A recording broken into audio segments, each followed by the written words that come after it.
কিংবা অন্য সমাজের সদস্যদের সাথে ভাবের আদান প্রদান বা যোগাযোগের প্রয়োজন দেখা দেয়।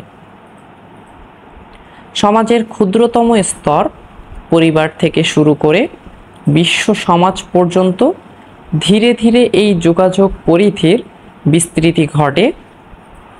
সমাজের বসবাসকারী মানুষ তাদের নিজেদের প্রয়োজনে পরস্পরের মাধ্যমে ভাব ও তথ্য বিনিময় করতে শুরু করে।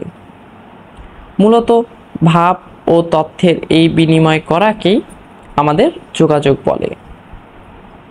তাই বলা যায় যোগাযোগ এমন একটি প্রক্রিয়া বা মাধ্যম যার দ্বারা মানুষ মনের ভাব, আবেগ, অনুভূতি ইত্যাদি বিনিময় করতে পারে। শাব্দিক ও উৎপত্তিগত অর্থে যোগাযোগ শব্দটির ইংরেজি প্রতিশব্দ কমিউনিকেশন। অনেকে মনে করেন ল্যাটিন শব্দ কমিউনিস হতে কমিউনিকেশন শব্দটির উৎপত্তি।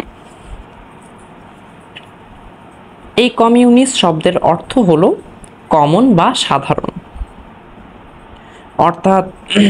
অর্থাৎ এক্ষেত্রে যোগাযোগ বলতে দুই বা ততোধিক ব্যক্তির মধ্যে সাধারণ সম্পর্ক বা বোধগম্যতার যে ক্ষেত্র আছে সেটার প্রতিষ্ঠিত হওয়াকে বোঝায়।